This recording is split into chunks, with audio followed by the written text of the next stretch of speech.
Новые спортобъекты, школы, детские сады, культурные центры. С каждым годом Карабулак радует жителей своими преобразованиями. Больше всего обновлением рады старожилы города. Магомед Ужахов живет тут уже 20 лет, и многие изменения довелось увидеть своими глазами. Особенно радует сердце этот сквер, благоустроенный еще в прошлом году. Выйти, сесть, посидеть где есть, отдохнуть где есть, поговорить с людьми, посидеть, тоже место есть. Все нормально, дороги ремонтируют, расширяют, асфальт ложат. Все налаживается, все потихоньку движется к лучшему. Тут заменили плитку, поставили скамейки, провели освещение, а вот для младших установили новую детскую площадку. Уже с утра юные непоседы то поднимутся на башенку, то опробуют канат или, как Жемсари Калиматова, спешат на качели. Тут у меня очень много подружек. Вот эти все тоже подружки были. Благоустроенные скверы, парки, дворовые территории, отремонтированные улицы. Город преобразился благодаря программе формирования комфортной городской среды. В этом году провели ремонт на улицах Градусова, Загородная и Кирова. В следующем благоустроят Пушкина, Сядикова и Балкоева. Отремонтирована и одна из центральных улиц города. Рабочая. Дорогу расширили на 4 метра. Появились новые парковочные места, тротуары, пешеходный переход.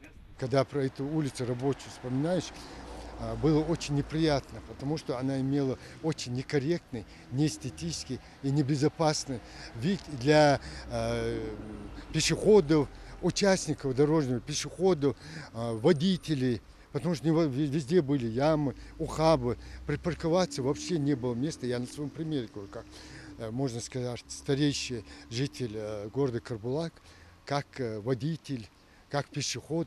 Карабулак – динамично развивающийся во всех направлениях город. Он по праву считается промышленным центром республики. В настоящее время здесь функционируют 4 завода по производству сухих смесей, железобетонных конструкций, радиаторов и полимерных труб. Вместе с инфраструктурой идет и строительство образовательных объектов. За последние годы в городе построено немало школ и детских садов. К примеру, в прошлом году здесь начал работать новый садик, а в этом году по соседству откроется новая школа на 720 мест.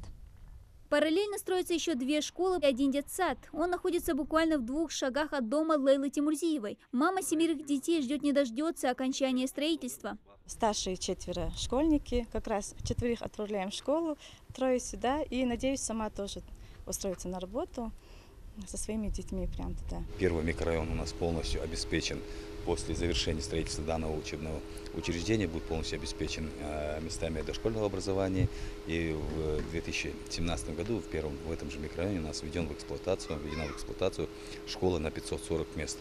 Соответственно, благодаря этим проектам потребности в учебных местах мы полностью покрыли. Ведется и строительство спортобъектов. Весной начали возводить мини-стадион. Тут появится своя воркаут-площадка, футбольное поле. Сейчас рабочие заняты подготовкой основания для искусственного газона. Беатр Султан Аушев – один из старожилов города. Живет здесь 64 года, занимается сельским хозяйством и очень доволен новым спортобъектом. Объект должен быть хорошим, благоустроенным. Каждый спортсмен нам дорогой. Параллельно в рамках проекта «Спорт. Норма жизни» в городе строят физкультурно-оздоровительный комплекс открытого типа. Футбольное поле, приспособленное для занятия и баскетболом, для занятия волейболом, беговая дорожка будет и будет площадка для занятия спортом воркаут.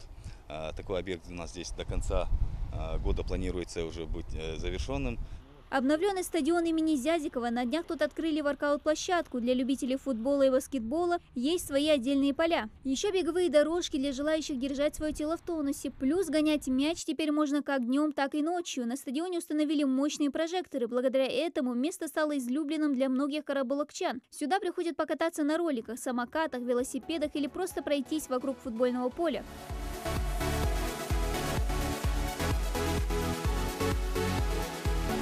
Свою историю как город Карабулак ведет с 30 августа 1995 года. До этого долгие годы он являлся станицей и поселком городского типа. Сегодня Карабулак – 3-й по численности населенный пункт республики. После Назрани и Сунжи. Карабулакчанами себя гордо именуют более 40 тысяч человек республики, благодаря которым он меняется и развивается. А что бы ты хотела пожелать городу? Процветание. Пусть цветет и становится краше. Планы у молодого города грандиозные. Здесь и дальше планируют идти в ногу со временем, развиваться и расширяться на радость жителям и гостям. Ну а 26-летие Карабулака уже в понедельник планируют отпраздновать со всем размахом. Дана Плиева, Магомед Белакиев, Новости 24.